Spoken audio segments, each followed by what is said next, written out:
I'm Francesca. Welcome to Becoming More Human, the podcast. Every generation, through its arts and creativity, explores the same questions. Who am I and what really matters? We are so often taught how to emulate others, to make other people happy. But how do we access what's good for ourselves and be strong enough to actually claim it? It's a constant practice because we all keep evolving. There are no limits to personal growth. You can start your journey today and get closer to discovering your true self. Give back to the people around you and make the world a better place. Hello listeners, on today's episode I am talking with Shelli Epstein. She began her career as a gymnast before becoming a star performer with the world-renowned Cirque du Soleil. After COVID, an injury abruptly ended Shelli's ability to perform. She dedicated herself to becoming a fitness and performance coach and now works with athletes and fitness enthusiasts, teaching them the value of resilience, teamwork and self-belief. Shelli has already penned her first book called Flying High. Her mission is to empower and motivate people to live their best lives, which you will certainly feel after listening to her episode today. So enough from me and let's jump straight in. So my name is Shelli. I am a professional acrobat. I am also a personal trainer, life coach and recent author.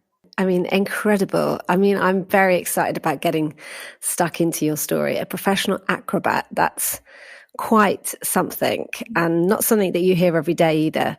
Shelli, we're going to deep dive straight into your life and find out sort of what was any big challenges that you faced, any sort of pivotal moments in your life where you had to take another path. Is there anything you're able to talk us through today? Yeah, so my book actually basically speaks about my key life lessons and those significant moments in my life that led me to where I am today. I won't go into all the details, but the most recent one, at the beginning of this year, I sustained quite a nasty injury. And obviously no one plans or anticipates quite a big life change in path. That was not my plan. And so that has definitely led me into a different direction for the time being. That doesn't mean that performing is off the table permanently, but my focus is still almost a year later, still recovering, still getting back to where I used to be. But with all those challenges that I have faced, it has also taught me a lot of new life lessons. And the biggest one that I have learned this year significantly is patience and listening to my body and its warning signs that it is trying to tell me, and not to keep pushing through maybe pain or ignoring the signs when your body is really trying to speak to you. Because I am pretty well connected, but in the past I have ignored certain signals and signs, not saying that my injury was caused by ignoring anything, but more in the present moment with the recovery and how I'm progressing. I think it's more out of frustration because every time I do suffer from pain, I have to be like, okay, I need to take a step back in order to take a step forwards. And that can be extremely frustrating. But again, I just have to be patient and trust the process. And yeah, that's my biggest life lesson this current year. I do have plenty of others. So Shelli, you are an athlete. You train hard to be great at your job. Where does that inner drive come from and that reluctancy to maybe listen to yourself? So I started out as a gymnast my mom says she put me in baby gymnastics. She said I had a lot of energy as a kid. From about 6 months old, I was crawling around and climbing anything possible. So from 6 months, I've been very, very active. At the age of 4, I was selected for the squad. And from the age of 4, trained at a very high level until I was about 12. Then from 12, I dropped down to a recreational level till I was 18. And then at 18, I left home and followed my dream to join the circus and performed as a professional acrobat since I was 18. So incredible. That drive, so that drive, love and passion has come with me through the majority of my life. I absolutely love what I do, and there isn't really much else that I would want to do. Obviously, it's not a career that will last forever, but I'm trying to enjoy it for as long as I can and as long as my body allows me. Initially, that drive comes from love and passion, if I'm being completely honest. And what was it like being in the circus? This is like every kid's dream. You want to run away and join the circus. And was it everything you ever thought it would be? everything and more. But at the same time, there was a lot of behind the scenes stuff that I was not prepared for, that I didn't anticipate. I left home when I was 18. I moved to China, which for an 18-year-old, normally you go to university and you leave the nest. But I left the nest and went across the world for a big cultural shock and change into this high professional working environment. And that was quite hard. And people could see I was 18. I was the youngest of the cast. And I grew up quite quickly, but also I had a lot of naivety as well. Certain things I feel like people took advantage, and then other aspects of the industry are quite nasty that I wasn't really prepared for, if I'm being particularly honest. What kind of things were they, Shelli? So when I was 19 years old, in the same company, in the same show, I was told that I needed to lose weight. Potentially for an acrobat, I might have put on an extra 2-3 kilos due to hormonal imbalances that I wasn't even aware of. And when you're not forced, but when you're told you need to lose weight, otherwise you'll lose your job, is like, it was terrifying. And my job was my life at the time. And I also didn't have the inner strength or the knowledge to stand up for myself to say, this is who I am, like I grew into myself a lot later. So that was a really hard. And how old were you at that time? I was 19. Wow. So you're so impressionable and just really still finding your own self and your body. I mean, you're really only starting that journey, aren't you, of becoming. Exactly. And I everything like going through puberty, I was a late bloomer as well because of gymnastics as the sport. But it was just. Does gymnastics, does it slow down some of those effects then in terms of? Definitely. I mean, I think I only got my first period when I was about 15, 16. So definitely a lot. Even in gymnastics, though, it's quite, there is a thing about weight as well, but it wasn't as, I was always quite small and it never really was significant during that period of my life. But yeah, when I was in that particular company and show, that was quite hard. Yeah, we live, we learn, and we grow, and it definitely caused some problems, I would say, like with body dysmorphia is something I think I still struggle with, and it's quite sad because I do speak a lot about self-love and stuff, and obviously I have moments where I'm a lot more confident and comfortable in my body, but then I have those moments when you look in the mirror and you just see all distorted, and it's not what I'm actually looking at in the mirror, and I should be proud of who I am and where I am. And it can be quite important, especially on my partner as well, the comments that I make, and I don't even realize that I'm doing it. And it's, yeah, like I said, it's quite sad, and that I've carried that, but that's definitely trauma from that experience. And did it have a knock-on effect with the way that you ate food and interacted with food and interacted with exercise? Yeah, I don't say that I had a eating disorder, but at work they made me make a food diary, so I had to write everything I ate. They made me weigh myself at the end of the week and print out this stupid piece of paper that shows you your body fat. Heart rate monitor when I was training, they put me in extra training sessions. I did certain things that I am not particularly proud of. Like I tried making myself sick, and actually my body rejected it. It just didn't work. But I took laxatives, which it's terrible. It's so bad. But that was your reality at a certain point, wasn't it? I was desperate. I took fat burning pills, which is just a money making. It was ridiculous. But I was so desperate that I tried everything and anything, and I overtrained, and that led into later like exercise addiction and obsession. And even after I lost the weight, which I must say wasn't probably in the healthiest manner, but I lost the weight, I kept my job, and I was then stuck with this obsession, and I would still write down everything I ate. I would then personally take it upon myself to print out this stupid piece of paper. It went from being once a week to almost every day I would stand the scale, sometimes twice a day, and to see the fluctuations. One day I had like this moment and I was like, this is not healthy. And I burned my book, I got rid of it, and I kind of just left it in the past.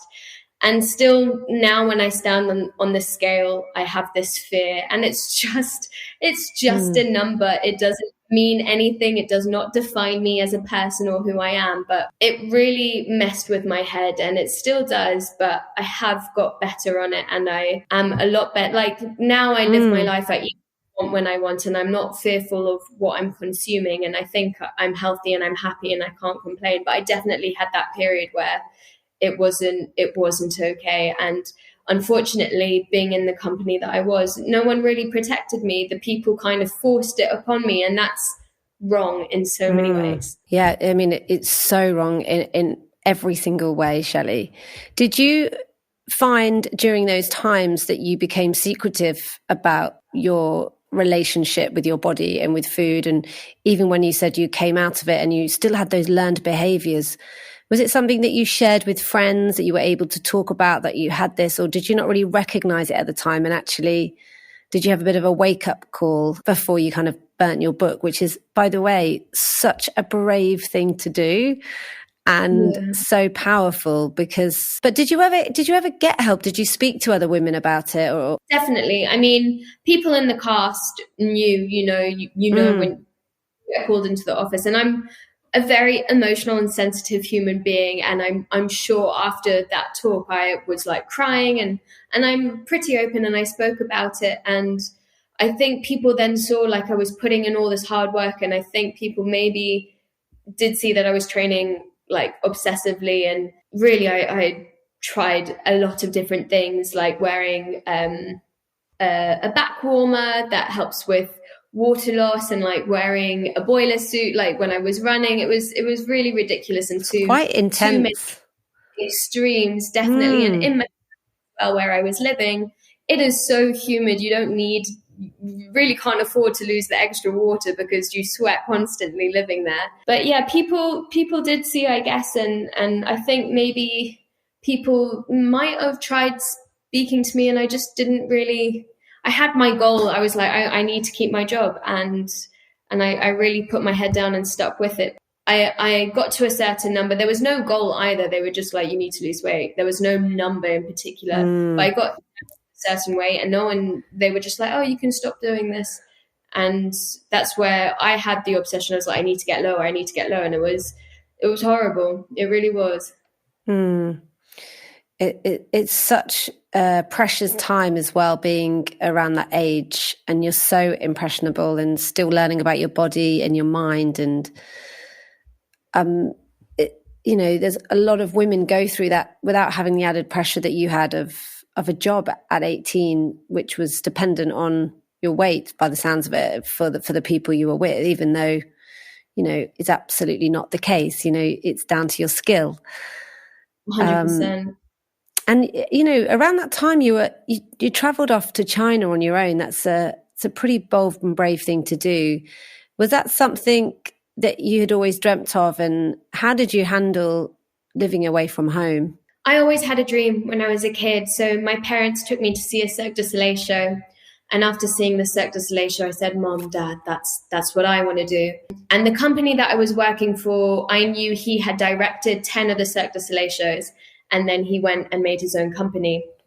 So when I was offered the job for this company, I was like, wow, this is definitely like, I had no experience. I was like, I needed a foot in the door, and that was my foot in the door. And I started pretty darn high. Like, it was one of the biggest shows in the world. And I'm still so grateful for the opportunity for performing on that show. It was, I'm biased, but it's still one of the most fantastic shows. And I'm very sad that it is currently closed, and maybe one day in the future it will reopen. But it was definitely the building ground, the place where I needed to be to get to where I am today. If I didn't have that, I don't know if I would have made it to Cirque du Soleil eventually. So I've always had that dream, and I'm so happy and grateful that I got to fulfill it. So yeah, after leaving that show, I then made it to Cirque du Soleil. And if I hadn't had all that training, I probably wouldn't have made it with Cirque. So yeah, even though it had ups and downs, those downs also helped morph me into the human and person I am today. The challenges, and that's life. Everyone has their own journey and their own challenges, and you can't dwell too much. You've got to take it as it comes, because life is too short. There's no point in dwelling. You're just going to miss out on all the positives. That's so wise. In terms of reaching your dream, you know, the dream was Cirque du Soleil. How did it feel when you were like in reach of that dream? You know, when you first, I guess you auditioned or applied in your own way. I mean, that must have been quite a moment in itself just to get to that stage, I would have thought. Yeah, so in 2014, I applied online for Cirque du Soleil. There's many options, especially now, post-COVID, they have new ways that they do auditions, and also social media is a massive factor. So the way to be seen by them is a lot broader than when it was back in the day. But in 2014, I submitted an online application, and in 2015, I got an email saying I made it onto their database, which was a massive thing. I had applied, I think, in 2011, and I didn't make it onto their database. So in 2015, I was accepted to their database, and then I got contacted for a show, but unfortunately, they cast someone else. And then my work partner and I, we submitted an act together and to Cirque du Soleil, and they said to him, "Oh, we really need a porter," which is his position, for a new creation. And they offered him the job, and I was like, that's okay. And then a few weeks later, they contacted me for the exact same show saying, "We have this new position. It is for a character, but the character does a particular discipline called Russian swing." And it was Russian swing to swing.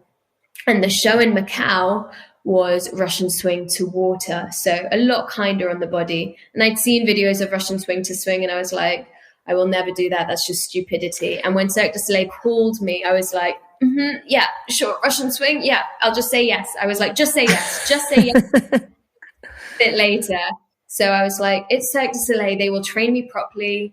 If I hate it, I can leave. If I'm terrible, they'll get rid of me. And I actually fell in love with Russian swing. I still have this love-hate relationship because it's so scary. Can you explain a bit about Russian swing so we can kind of visualize it?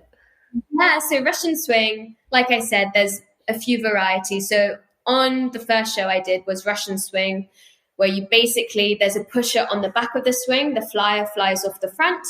And on the show I was on, you fly high in the air, I would say about 10 to 15 meters, and then you land feet first into a swimming pool. So really nice on the body. And you can get a lot of height, and it's a lot of fun. Wow. Russian to swing, however, instead of a swimming pool, you have another swing on the other side. So you're jumping this gap, and there's a lot more precision and a lot more technicalities that are involved than to the water. So you fly up into the air, and then you land softly on the other swing. You can do a similar thing that we did to the pool, Russian swing to dismount. So you land on a crash mat. And then the other option is Russian swing to the same swing, which is also quite scary because the margin of error and space you have is a lot more limited. So yeah, when Cirque du Soleil offered me that job, I was like, yeah, sure, I'll just say yes. And I think that is one of my life lessons, is you just say yes to opportunities, and then you deal with it afterwards. And if it's not meant to be, it's not meant to be. But if you don't try, you never know. So you've got to put yourself out there in different circumstances and situations, and see and go with that path and journey that way. So when you first applied to Cirque du Soleil and you got that first no, that didn't put you off for a few years later applying again? I also knew at the time that I wasn't quite ready.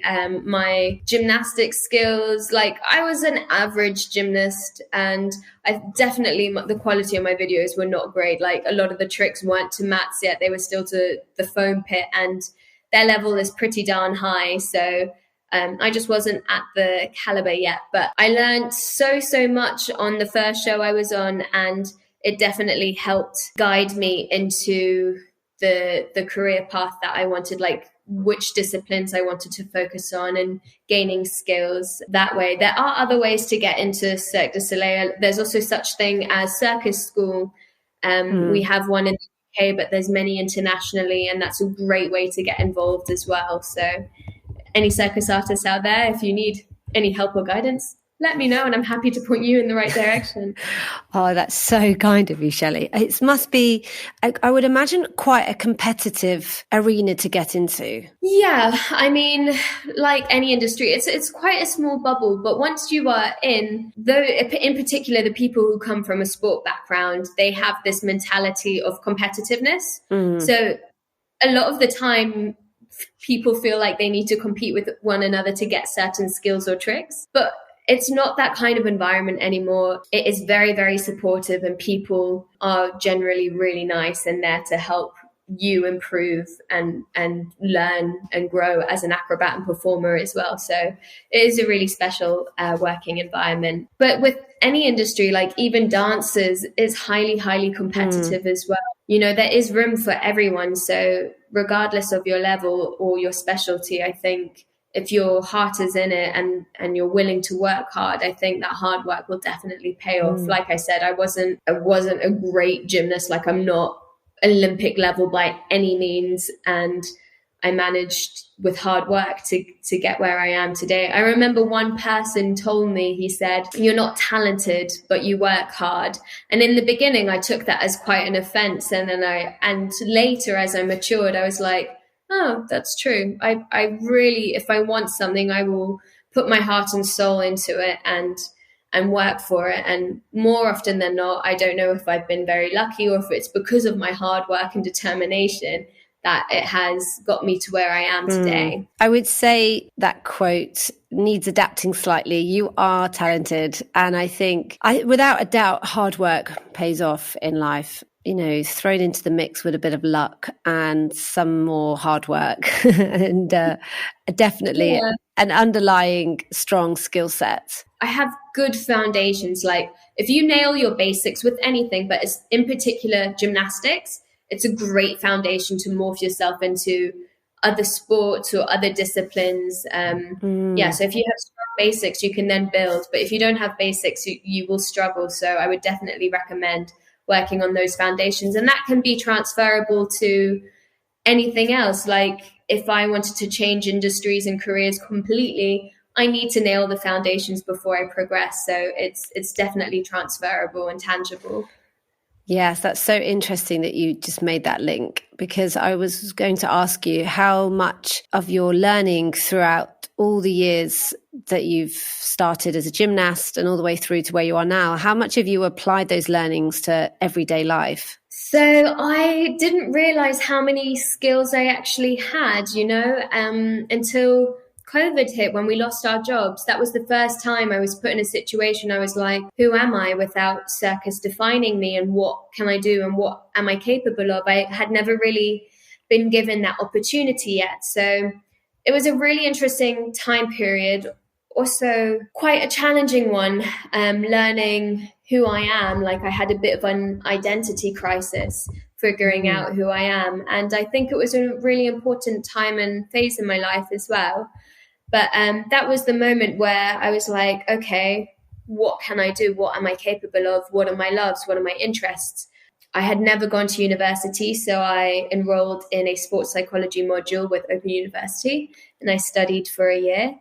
I had a personal training qualification, which was always my backup plan. I was like, if ever I don't have a job, or if, I'm in a transition, I have personal training to fall back on. And I was like, well, now is the time. Let's use it. And I managed to build my own business and work for a few gyms and stuff. So I used a lot of the skills that I had into that new way of life for me, such as determination, resilience. And I say this a lot, personal training, waking up at the crack of dawn, standing out in the cold in all sorts of weather, in the dark. Man, I would take performing any day. I think it's such hard work, such admiration for people who are able to do that. Like, it was so foreign for me to wake up at 5 a.m. and then going to bed like at 8 after working an evening of teaching. And I was like, I don't know how people do this. I was like, wow, people with normal jobs, this is such hard work. Like, it really opened my eyes to what hard work was. It's so different when, I mean, of course I work hard performing, but I have such a passion and I love what I do. It just doesn't feel like work.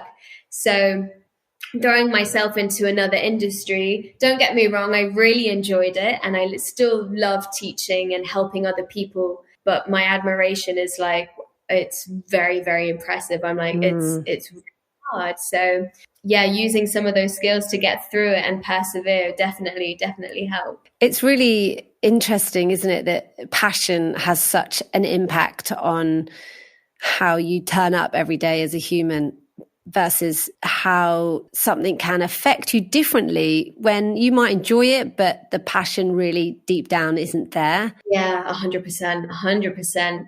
Yeah, no, I can completely relate now. I know how it feels, but I've learned where my passion lies in other areas. I love sports psychology. I find it absolutely fascinating. And a lot of the stuff I use in performing, I really want to help people transition from that performing world back to the normal world. And I say that with quotation marks, or people in the normal world, helping them with the skills and knowledge that I have, maybe dealing with stress, dealing with fear, and many other things, or self-confidence, helping them in their world, in the normal world as well. So I love sports psychology, and I think life coaching as well is a massive passion. I love helping people. So merging the two together is definitely something I want to look into and develop further. What emotion comes up for you the most in your life? What's kind of been prevalent throughout your working career? I like to say that emotion, that's a great question, because mindset's not an emotion. And positivity, would you say positivity is an emotion? Yes, it definitely could be. I think, I mean, like I mentioned earlier, I really try to have a positive outlook on life, regardless of the situation and circumstance. Like I said, I've definitely been challenged in many ways, but always try to see the light in things. That's honestly how I want to continue seeing life and going ahead with it. And I feel like that has really helped me, especially in dark times, even though it has been hard. That ray of light and positivity has definitely carried me through, rather than going into that spiral, which is very easy to do, but it's hard to get out. And I think seeing the light has definitely helped. Do you have any tools that you use to remain positive? Back when I did struggle, I definitely went down the route of using affirmations.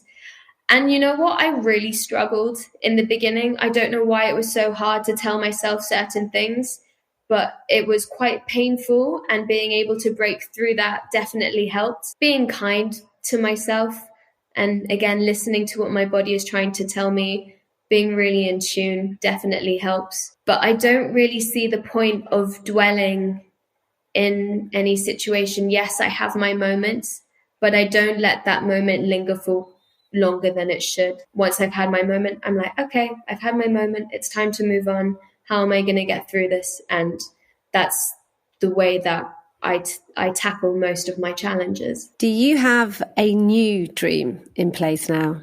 Now you've reached Cirque du Soleil and you're into this next phase of your life. I would love, like I mentioned, I want to launch my own fusion of sports psychology and life coaching business. That's definitely a dream of mine. I want to help people. I feel very passionate about that.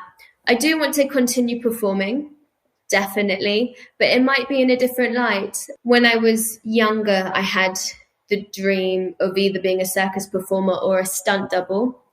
I have a few friends in the industry. I keep umming and ahhing, but I know I need to make a decision. And once I make that decision, it's committing to it, because it's an investment and it's work, but I think it will pay off at the end. So yeah, I've got to I would like to set up myself first, or, I mean, this is quite a bold one for me to say, is perform in the West End, but not having that musical theatre, singing, dancing, acting background, and maybe a bit more challenging, but you never know. That's exciting. And do you feel now, as you've sort of progressed in your career, that having dreams is a scary prospect because, like you mentioned, you've now realized there's more at stake. You know, you've really got to commit. You know, you've found out so much more about yourself in lockdown with these other avenues as well. Do you find having the dream as you've got older harder? Is it more challenging to reach that, or has it sort of changed your mindset a bit? No, I don't think so. I mean, my dream from childhood to adulthood took years. So I know that it's going to take time. I've also, especially for something more like stunt performing, I already have a lot of the tools and the skills that are required. So it might not take as long as I might think. I do know certain martial arts. I don't have any background in martial arts. So having to get the right training for that will take time, but that's okay. If it takes up to 5 years, you know, that it is what it is. But in the background, I can be working on other things at the same time and knowing that it will be worth it and fulfilling that. And to say I get to fulfill another dream is very, very rare. So I really do recommend you going after what it is that you want, because life is definitely too short. Do you feel through your coaching practices and working with others and being surrounded by, like-minded people in your industry, do you feel that we all need to have more focus on having a dream to achieve a dream? Do we all give up too easily? Have you watched people give up too easily around you? I think people forget. I think people lose touch with what it is that they really want. I know so many people settle for a job that they just do it for the sake of doing it rather than going after what it is that they really want out of fear or uncertainty and unknown. But sometimes you have to take the leap and trust yourself and know that more often than not, the worst that's going to happen doesn't happen, and you will find your feet, and there is always a way around it if needs be. But yeah, like I mentioned earlier, if you don't try, you don't know. So I would say take the leap and take the risk. But I understand that people are hesitant and people get comfortable, but comfort isn't always a good thing. Would you suggest, was it a good thing to go and try new skills, to get out there, to actually... 100%. Even if you are in an office job and there's something you've always wanted to do or try, maybe it's a pottery class, maybe it's a salsa class, but you're a bit nervous, I think you should throw yourself out there and just do it. And what's the worst that's going to happen? Or if you want to go bungee jumping or skydiving, whatever adrenaline kind of thing that you want to fuel yourself with, you should definitely put yourself out there and give it a go. Again, like I don't mean to be cliche, but you never know what's going to happen in life, and life is too short, and you don't want to live a life saying, I wish I did this, I wish I did that. So the more you explore and try, I think it opens your mind and puts you in different situations that better yourself as well. Do you hold any fears in life? Definitely. I definitely have my fears as well. And it's a different kind of fear. It's more of a physical fear. I deal with physical fear with Russian swing on a daily basis. Like my life is at risk. It is scary, but I'm able to bring myself down to reality and really hone it in and recompose myself and deal with the challenge ahead of me. But we're all human. I have my regular fears as well. Also unknown, uncertainty, but I try not to overthink about them. And if I do, then have a check-in with myself and be like, this is reality now. Don't start anticipating things that haven't even happened or existing yet. Yes, that's such great wisdom. We often do overthink and anticipate before the realities actually set in. So, Shelli, has there been a book or a film or a piece of theatre that has inspired you today, that's really stuck with you? I was younger with one of the gymnastics teams I was with. Yeah, I'll mention them. Child Hill Gymnastics display team from when I was 12 to 18. We did a group display piece. When I say display, it's dancing, acrobatics, like tumbling, lifting, all sorts, all fused into one. And we did about a 15-minute routine to the score of the Moulin Rouge. After I fell in love with the music. I then watched the film. I fell in love with the film. And I believe, how many years ago, a couple of years ago, the Moulin Rouge on Broadway, and then now in the West End has just been released. And I saw it at the beginning of this year, actually, and I loved it. And it just kind of reminded me, I was like, wow, performing fuels that fire in my belly. And it's just, humans are amazing. I had such a admiration. Like, we as acrobats, we do 2-hour shows, but the West End performers, they sing, they act, they dance for the duration of the show, whereas we come on, we come off, we come on, come off, and come off. Whereas they're on, like, it's just full on. And I was like, wow, performing in that aspect is completely different to how we perform as well. So I just opened my eyes and I was like, this is really inspiring and motivating. And I think it's a phenomenal show as well. And the music's beautiful. Yes, my favorite. Yeah. I absolutely love the Moulin Rouge. I'm no professional performer, but I certainly love dancing in my spare time. And I did a performance to that when I was at school. I must have been about 14. 15. I know. I still look back and think, gosh, we were a bit too young to be wearing risque underwear on a school performance in the village hall or the sports hall, I think it was. But it was so fantastic, and I've seen it out at the moment. It's in London, isn't it? It's on my hit list. I haven't yet seen it. I'm desperate to watch it. Yes, you have to. So you should enter the lottery. They have a lottery. Not that I've won. Yes. It's been a year. After I saw it, I put my name in the lottery, but I haven't won yet. But I would love to go see it again. It's phenomenal. It's in New York, I think, as well at the moment. It's in New York as well. But it's a reminder that there is that little, that performing voice inside all of us. That everyone has that little fire. Maybe it's singing, it's dancing, but you should get yourself back into that dance class. Movement is medicine, and it should be a judge-free environment, regardless of what level you're in. If I put myself in a dance class, I'm definitely not the best dancer in there, but I throw myself in there and it's for me, and I love it. So yeah, you need to put yourself in that situation, even if it's causing some slight discomfort and nervousness because there's other people in the room.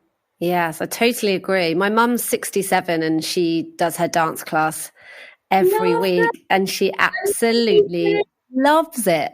And she keeps saying to me, you need to come over and, schedule some time in and come and do the dance class. And I just keep saying, yeah. One day I'll do it. But no, you are my reminder. I needed to hear that today, Shelli. So I will picking up the phone to her and agreeing to attend a dance class with her. Of which I'll no doubt feel silly. But that's the thing, isn't it? It's facing stuff like that head on and just going with the flow rather than overthinking it. We have a tradition on this podcast. We always ask our final question to our guests, which is, what does becoming more human mean to you? To me, becoming more human is really focusing on yourself and reflecting who you want to be as an individual, and in particular, what version of yourself do you want to be? So really looking in the mirror and being like, is this who I want to be today? And if it's not, what can I do tomorrow or today to change that and to be the best version of myself? And the biggest thing to be more human, to me personally, is kindness. To be more kind. We need more kindness in this world, in all different forms. But yeah, to be becoming more human, for me, I think the word that stands out is kind. I'm Francesca and you've been listening to Becoming More Human, the podcast. You can follow Becoming More Human on Instagram, subscribe, rate and review the podcast on your podcast apps such as Spotify, Apple, Amazon and Google. And don't forget to check out our website for exclusive audio content on becomingmorehuman.co.uk. Join me next week for another inspiring conversation. Thank you for listening.